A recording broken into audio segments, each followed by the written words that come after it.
Study IQ IAS, अब तैयारी हुई अफोर्डेबल।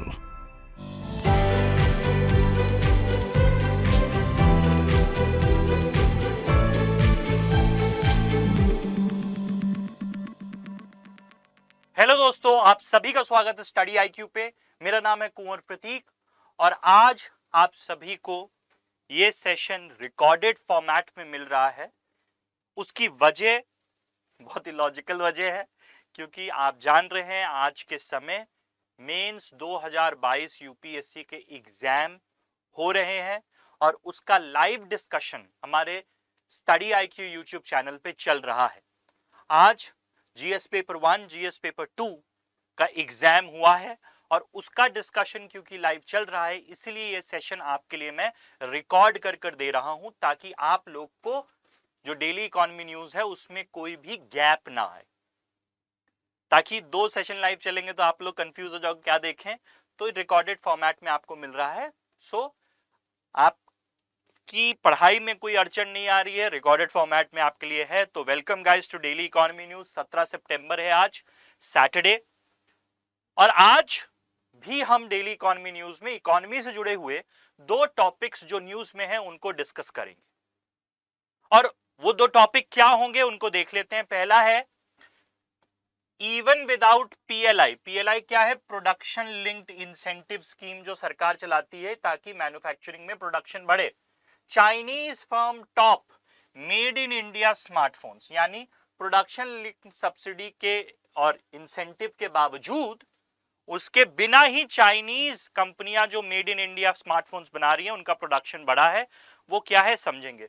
और दूसरी चीज समझेंगे, ease of doing business, center relaxes capital threshold for small companies, यानी स्मॉल छोटी कंपनियों को बिजनेस करने में आसानी हो, ईज ऑफ डूइंग बिजनेस हो, उसके लिए जो पेड अप कैपिटल का जो थ्रेशोल्ड है उसको बढ़ाया है सरकार ने, उसके बारे में हम लोग बात करेंगे। तो स्टार्ट करने से पहले आप लोग को बता दूं, आप मुझे ट्विटर, इंस्टाग्राम और टेलीग्राम पे फॉलो कर सकते हैं। इस ग्रुप को फॉलो कर लेना। जब इस ग्रुप को फॉलो करोगे इस पे PDF मिल जाएगा और तीनों जगह आप मेरे से कनेक्ट कर अपने सवाल मुझ तक पहुंचा सकते हैं। सो गुड इवनिंग सभी को, जो भी लोग ज्वाइन कर रहे हैं। रिकॉर्डेड सेशन क्यों मिल रहा है इसका रीजन मैं पहले ही बता चुका हूं। मेंस का एग्जाम हो रहा है, उसका डिस्कशन लाइव चल रहा है हमारे चैनल पे, तो इसलिए ये सेशन आज के दिन आपको रिकॉर्डेड मिल रहा है। मंडे को वापस से विल बी लाइव, हम फिर से लाइव हो जाएंगे मंडे को। और कल हम लोग से जुड़ना मत भूलिएगा, क्योंकि पेपर 3 का डिस्कशन और पेपर 4 का डिस्कशन जो मेंस का होगा वो भी हम स्टडी IQ पे लाइव करेंगे। तो स्टार्ट करते हैं आज का। Even without PLI production links incentive scheme, Chinese firm top made in India smartphone exports, यानी भारत में बनाकर दूसरे देशों में आयात करे जा रहे हैं, निर्यात करे जा रहे हैं। अब देख लेते हैं कि खबर क्या है। सबसे पहली बात यह है, even though mobile performance linked incentive, जो क्या है PLI स्कीम। PLI स्कीम क्या होती है? Production linked subsidy scheme. Production link subsidy scheme का क्या मतलब है? जितना ज्यादा आप प्रोडक्शन करोगे उतना ज्यादा आपको सरकार से फायदा मिलेगा। इसका पर्पस क्या था कि देश में जो विनिर्माण है यानी मैन्युफैक्चरिंग है उसको कैसे बढ़ाया जाए। उसके लिए जितना कोई कंपनी प्रोडक्शन बनाएगी उतना ज्यादा इंसेंटिव सरकार उनको देगी, उतना टैक्स रिबेट उनको देगी। तो पर्पस क्या था? लोकल प्लेयर्स को एक्सपोर्टर बनाना है, इसलिए प्रोडक्शन लिंक सब्सिडी स्कीम लेकर आए। लेकिन इसके बावजूद चाइनीज जो कंपनियां हैं वो मेड इन इंडिया प्रोडक्ट इसके अलावा भी, मतलब प्रोडक्शन लिंक सब्सिडी होने के बाद भी चाइनीज कंपनियां सबसे बेहतर कर रही हैं, इंडियन कंपनियां बेहतर नहीं कर रही हैं। अब सवाल उठता है, भैया प्रोडक्शन लिंक इंसेंटिव स्कीम है क्या जो इस सरकार ने, मोदी जी की सरकार ने लाई है? तो सबसे पहली बात चलिए, प्रोडक्शन लिंक्ड इंसेंटिव स्कीम का उद्देश्य क्या है, ऑब्जेक्टिव क्या है? उद्देश्य है डोमेस्टिक मैन्युफैक्चरिंग को बढ़ाना और जो हम आयात कर रहे हैं, इंपोर्ट कर रहे हैं, उसको कम करना।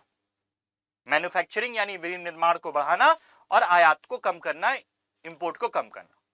इसके जरिए क्या होता है? कैश इंसेंटिव दिए जाते हैं। और जैसे जैसे आप अपनी सेल बढ़ाओगे वैसे वैसे आपको इंसेंटिव सरकार देगी।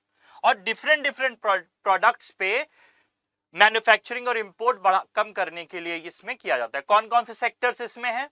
फूड प्रोसेसिंग है, यानी खाद्य प्रसंस्करण क्षेत्र, telecom, electronics, textile, speciality steel, automobiles, auto component, solar photovoltaic module, white goods such as air conditioners, LED, mobile manufacturing, active pharmaceutical ingredients और manufacturing of medical devices। इन सारे क्षेत्र में हमारा इंपोर्ट है, तो इंपोर्ट कम करना और डोमेस्टिक मैन्युफैक्चरिंग को बढ़ाने के लिए PLI स्कीम्स को लाया गया इन सारे क्षेत्रों।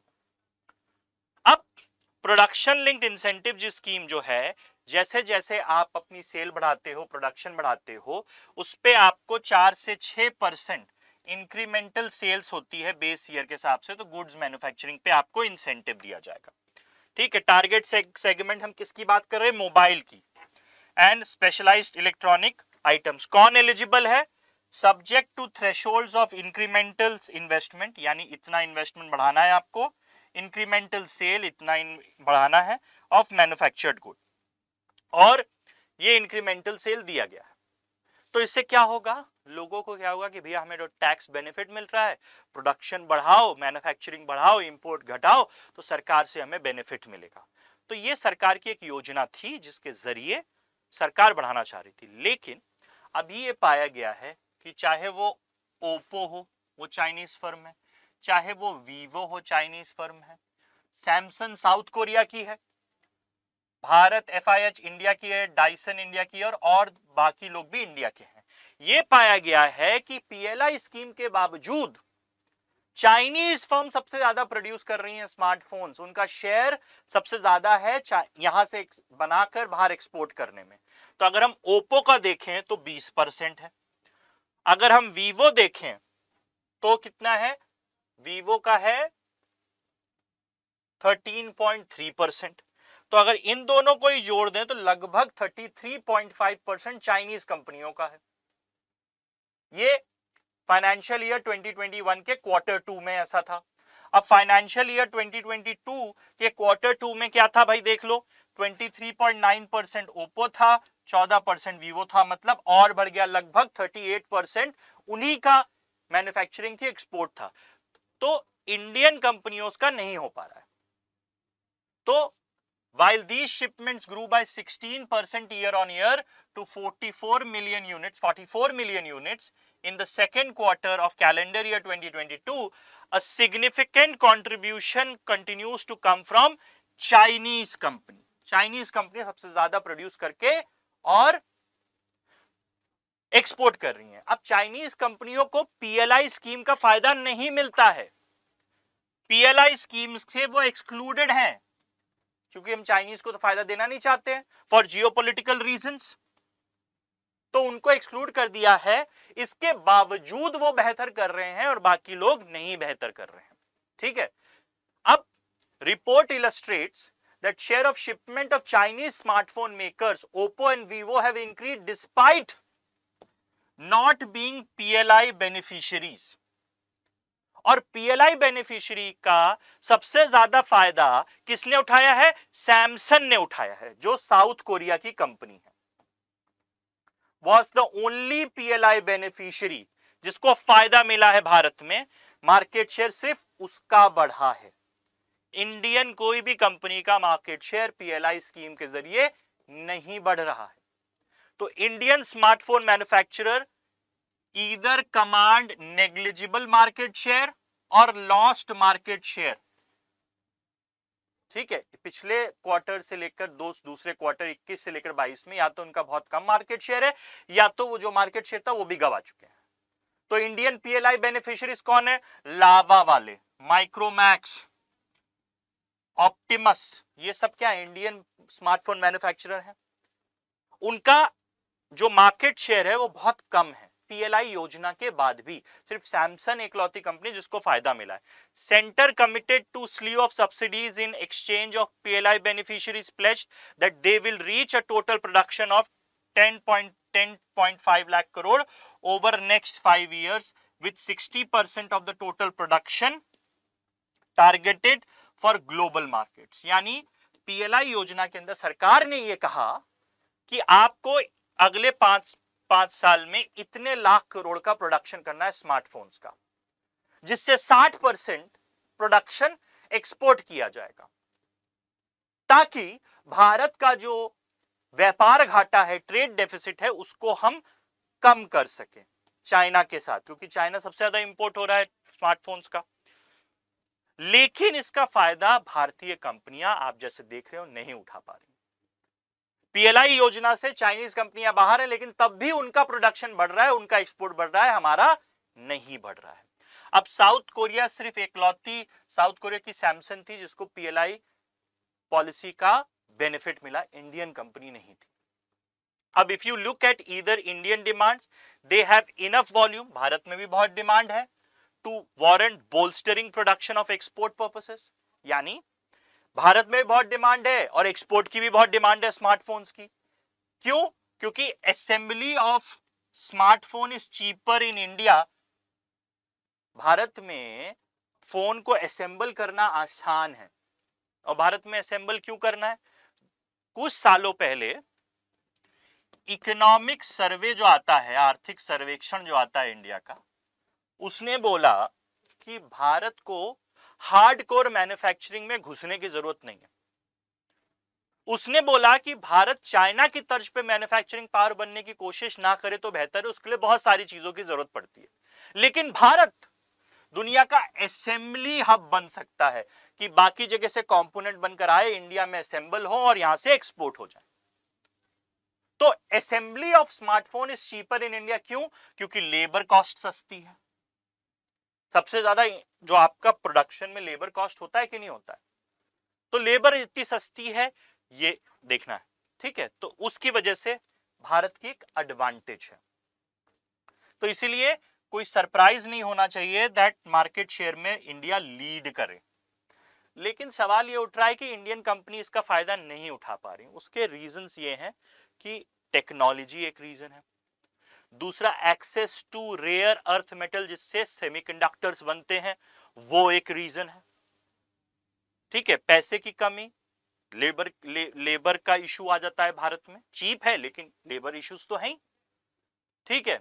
उसके अलावा क्रेडिट की कमी है, पैसे की कमी है। उसके अलावा जो आपको मोबाइल बनाने के लिए जो कंपोनेंट चाहिए, सेमीकंडक्टर चाहिए, वो तो चाइना से बनकर आ रहा है, वो तो ताइवान से बनकर आ रहा है, तो भारत में तो बन नहीं रहा है। तो उसकी वजह से पीएलआई योजना का इस्तेमाल नहीं कर पा रही है भारतीय कंपनियां, तो इसलिए वो अभी भी पिछड़ी हुई हैं पीएलआई योजना के बावजूद।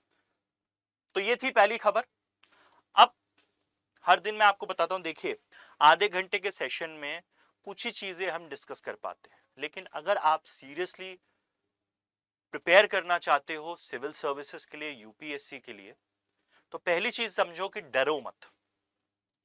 ये एग्जाम बहुत बड़ा इक्वलाइजर एग्जाम है। इसमें जरूरी नहीं है कि आप एक शहरी पृष्ठभूमि से आते हो, अंग्रेजी मीडियम से आते हो, तभी आपका इस एग्जाम में हो पाएगा, ऐसा नहीं है। ये एग्जाम चाहता है आपसे मेहनत। अगर आप मेहनत करने को तैयार हो, अगर आप डेडिकेटेड हो, अगर आप मोटिवेटेड हो और आप में कुछ कर गुजरने का जज्बा है, तो आप इस एग्जाम के लिए प्रिपेयर कर सकते हो और उसमें हम आपकी हेल्प करेंगे। बैच 6 जो मॉर्निंग बैच है 30 सितंबर से चालू हो रहा है, सुबह 8 बजे से, मंडे से फ्राइडे इसकी क्लासेस होंगी। वीकेंड बैच, अगर आप कॉलेज जाते हो या ऑफिस जा रहे हो, सिर्फ वीकेंड पे छुट्टी है, पढ़ाई करना है, तो 1 अक्टूबर से 11 बजे से वीकेंड बैच चालू हो रहा है। सैटरडे संडेज की क्लासेस होंगी। अब इसमें आपको mains answer writing practice, prelims test series, live session, सारी क्लासेस लाइव होंगी और बाद में रिकॉर्डेड फॉर्मेट में 2 साल के लिए आपको अवेलेबल होंगी। नोट्स दिए जा रहे हैं, एक मेंटर दिया जा रहा है जो आपको हेल्प करेगा अपनी प्रिपरेशन में। पूरे समय आपको हेल्प करी जाएगी। पर्सनल 1-to-1 गाइडेंस दिया जाएगा मेंटरों के द्वारा और टीचर्स के द्वारा। तो इस समय इस कोर्स की एडमिशन लेने की कॉस्ट है 24,499 रुपए। आप इस कॉस्ट को रिड्यूस कर सकते हो 18,999 में अगर आप ये वाला कोड इस्तेमाल करोगे। तो इस्तेमाल कर लो, 2 बैच हैं मॉर्निंग और 18 तारीख तक आप, कल तक आप हमारे जो बैच 5 इवनिंग बैच है उसमें भी एनरोल कर सकते हो, जो उसकी क्लासेस 14 सितंबर से चालू हो चुकी हैं। अब जो लोग यूपीपीएससी के लिए प्रिपेयर कर रहे हैं सेम चीज है, उनके लिए भी यही सारी बेनिफिट्स हैं इसके अंदर। ये अभी आपको 18,000 का दिख रहा है, लेकिन आप अगर कोड यूज करोगे केपी लाइव तो आपको ये मिल जाएगा 12,999 में। ये हो गई कोर्स की बात, एनरोल कर लीजिएगा। ठीक है, अब आते हैं अगली न्यूज पे। Ease of doing business, center relaxes capital threshold for small company. देखिए भारत में बड़ी कंपनियां बहुत कम है, छोटी कंपनियां बहुत ज्यादा है। तो छोटी कंपनियों को अगर सरकार बिजनेस करना आसान बनाएगी तभी तो वो बड़ी कंपनियां बन पाएंगी। तो इसी कड़ी में भारत सरकार ने कुछ कदम उठाए। So corporate affair ministry has relaxed paid up capital threshold for smaller companies to facilitate ease of doing business, ताकि उनको कंप्लायंस, यानी कंप्लायंस क्या होता है कि सरकार के कुछ रूल्स रेगुलेशन है वो आपको फॉलो करने हैं, उसको फॉलो करने के लिए आप सीए को रखते हो, लॉयर्स को रखते हो कि उसको भैया फाइल करो, कंप्लाई करो, उसकी भी एक कॉस्ट होती है। तो कंप्लायंस बर्डन कम करने के लिए अब सवाल उठता है कि ये सर आपने बोला पेड अप कैपिटल, ये पेड अप कैपिटल क्या होता है? जब भी कोई कंपनी इनकॉर्पोरेट होती है, बनती है, तो आप कुछ documents ministry of corporate affairs में फाइल करते हो और उसमें आप बताते हो कि आप कितने शेयर्स अपनी कंपनी के इशू कर सकते हो आगे जाके। जितने शेयर्स आप उस डॉक्यूमेंट में मिनिस्ट्री ऑफ कॉर्पोरेट अफेयर्स को बताते हो कि हम आगे जाकर इतने शेयर्स बाद में पब्लिक में बेच सकते हैं या प्राइवेट आदमी को बेच सकते हैं, उसको बोला जाता है ऑथराइज्ड कैपिटल। कितने आप शेयर बेच सकते हो फ्यूचर में जाकर जब आपने कंपनी बनाई। ठीक है, अब मान लो आपने कहा मैं 100 शेयर आगे जाकर बेच सकता हूं, आपने कहा मैं 100 शेयर आगे जाकर बेच सकता हूं, आपने फ्यूचर में जाके 50 शेयर बेचे, 50 शेयर बेच दिए। जब आपने वो 50 शेयर बेचे तो जो 50 शेयर आप बेच रहे हो उसको क्या बोला जाता है? सब्सक्राइब्ड कैपिटल, क्योंकि वो आप बेच चुके हो। इतना बेचने की आपको परमिशन थी, 50 शेयर आपने बेचे, उसको बोला जाता है सब्सक्राइब्ड कैपिटल।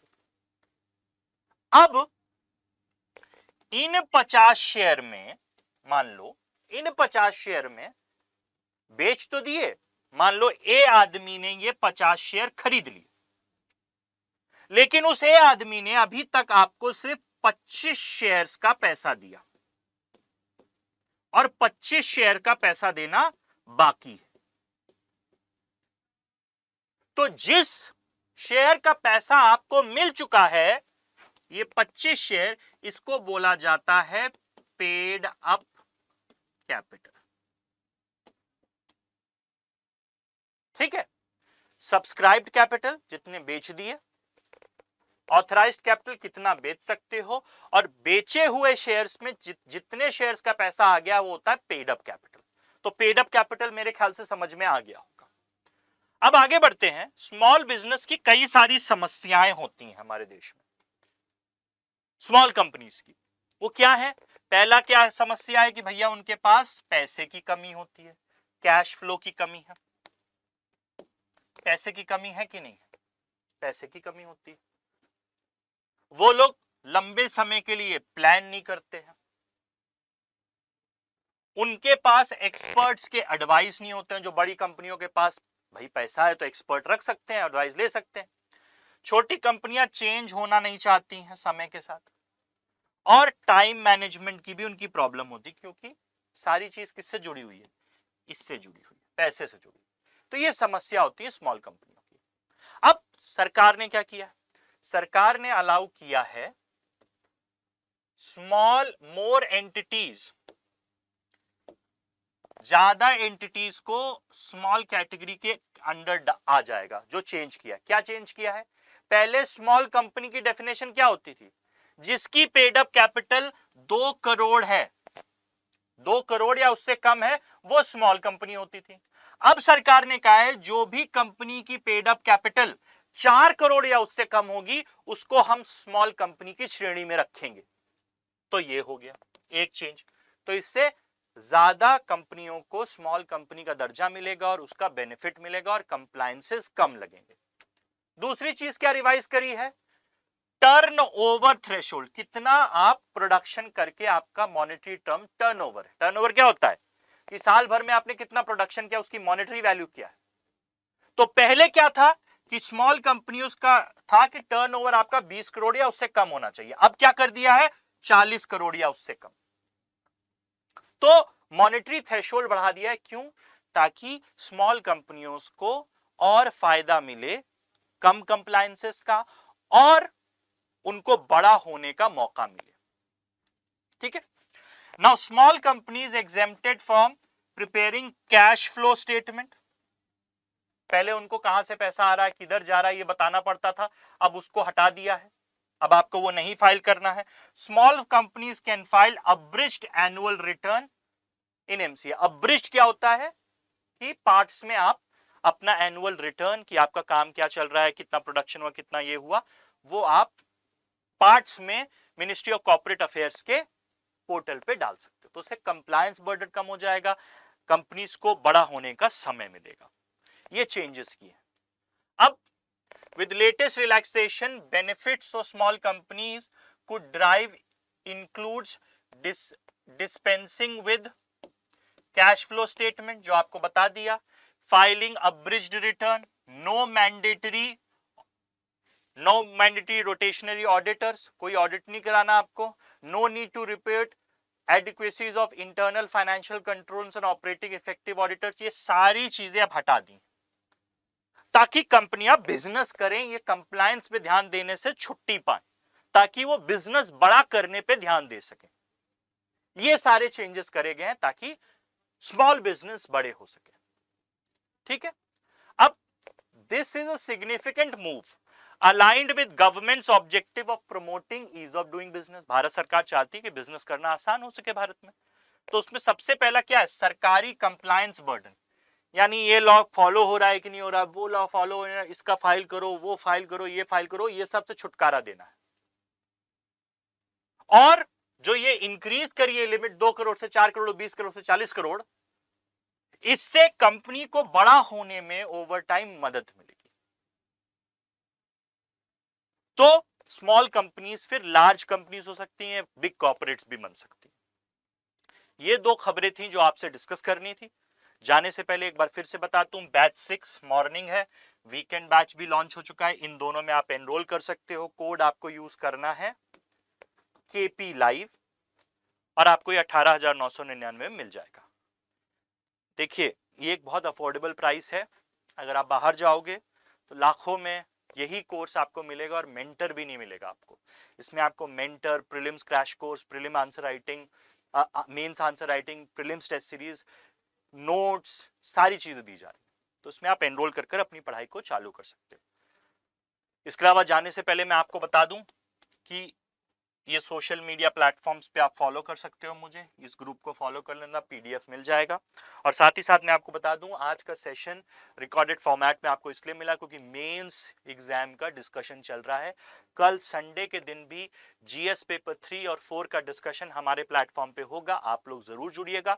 उसमें मैं भी मिलूंगा आपको GS पेपर 3 में, क्योंकि इकोनॉमिक्स होता है और बाकी चीजें डिस्कस करेंगे। और मंडे को लाइव सेशन में वापस मिलेंगे। तब तक के लिए thank you very much, bye bye, take care, जय हिंद। स्टडी IQ IAS, अब तैयारी हुई अफोर्डेबल।